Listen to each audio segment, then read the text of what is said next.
Bagimu Podcast.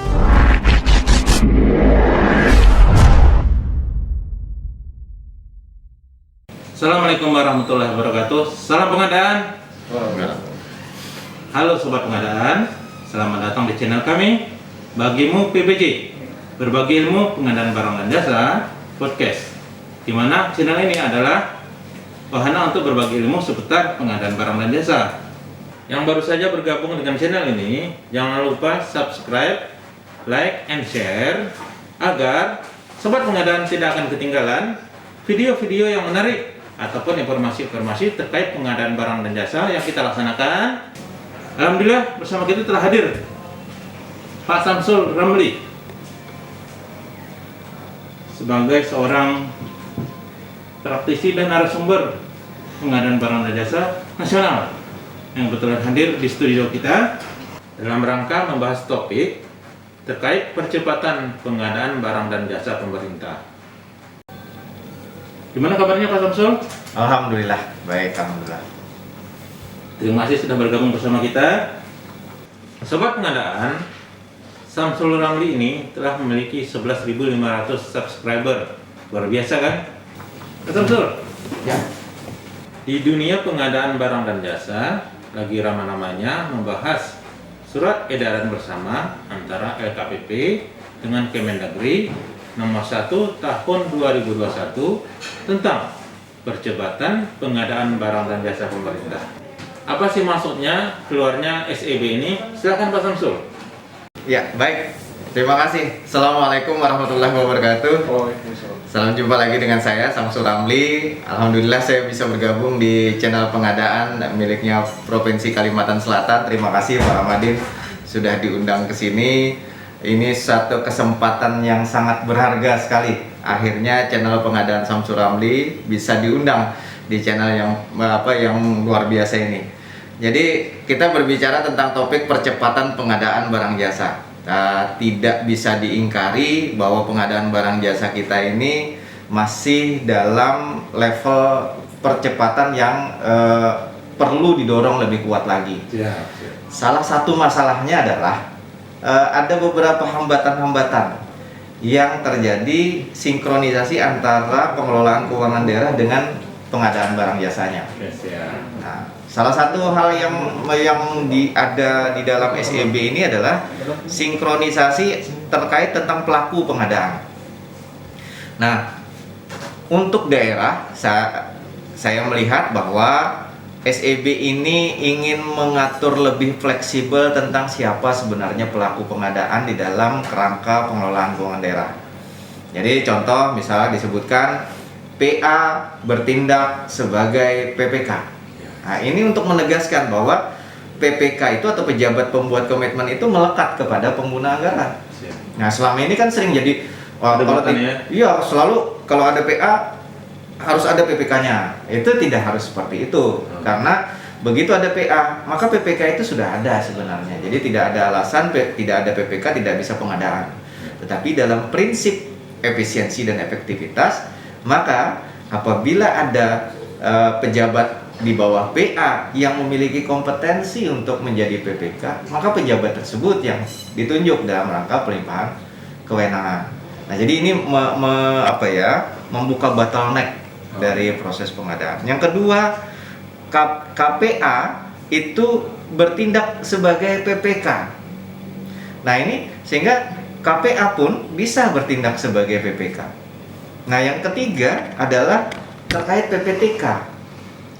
PPTK boleh nggak menjadi PPK? Itu kalau PPK menjadi PPK, sifatnya adalah melaksanakan tugas. Nah, sehingga PA punya KPA, KPA punya PPTK, maka itulah yang menjalankan fungsi-fungsi pengadaan. Sehingga jangan bottleneck lagi, nunggu PPK nggak ada Pak, jadi nggak bisa pengadaan gitu. Jadi ini yang menurut saya penting di dalam message terkait dengan SE ini.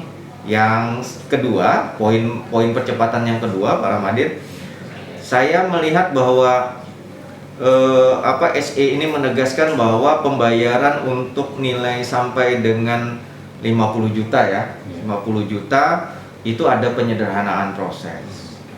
selama ini untuk belanja-belanja sampai dengan 10 juta saja sering diminta SPK gitu ya. Apalagi terkait belanja modal. Kemudian e-purchasing. Itu sering sekali e-purchasing diminta persyaratan macam-macam gitu ya. Misalkan kalau e-purchasing sudah ada surat pesanan, diminta lagi SPK. Diminta lagi tanda tangan penyedianya, diminta sudah pembelian langsung tuh ya. Iya, udah pada pembelian langsung gitu.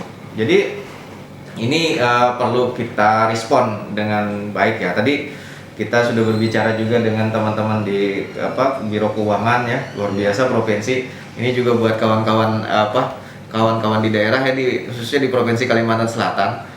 Ini patut dicontoh Provinsi Kalimantan Selatan. Karena apa? Message dari STB ini betul-betul akan dan diimplementasikan gitu. Karena tadi kita sudah bicara banyak ya para Madin di FGD bahwa di keuangan untuk proses pembayaran sudah disederhanakan, support sekali, bahkan didorong untuk pembelanjaan melalui online. Nah itu dengan Bela Pengadaan. Aplikasinya para Madin? Si Bekantan. Oh, si Bekantan. Sistem informasi belanja kantor Kalimantan Selatan. Wah, keren itu. Ini luar biasa nih. Saya sangat gembira sekali karena apa? Ini informasi A1 menurut saya. Jadi tadi juga Kepala Biro Keuangan Pak Agus juga menyatakan bahwa Sisdur akan diubah. Nah, ini teman-teman di daerah, Sisdur tentang pengelolaan keuangan daerah sudah harus segera ditinggalkan yang lama. Bergantilah kepada yang baru karena sudah ada amanat Permendagri 77 tahun 2020 bahwa nanti 2022 itu sudah harus berganti dengan Sisdur yang baru, dan provinsi sudah memulai itu sejak sekarang. Ini informasi baiknya, mudah-mudahan bisa diikuti. Demikian Pak Ramadhin. Oh ya, lanjut Pak Samsul Ya. terkait Bela Pengadaan. Oke. Seperti apa sih urgennya Bela Pengadaan itu kita laksanakan? Oke. Nah, ini juga terkait percepatan Pak Ramadhin. Ya. Kita selama ini selalu misalkan direcoki dengan persoalan-persoalan, boleh nggak kita nunjuk penyedia yang sama berkali-kali gitu ya. Terus kemudian ketika kita membeli kepada seorang penyedia, ngambil barangnya ke toko ini, bayarnya ke CP siapa gitu, karena persoalan-persoalan administratif.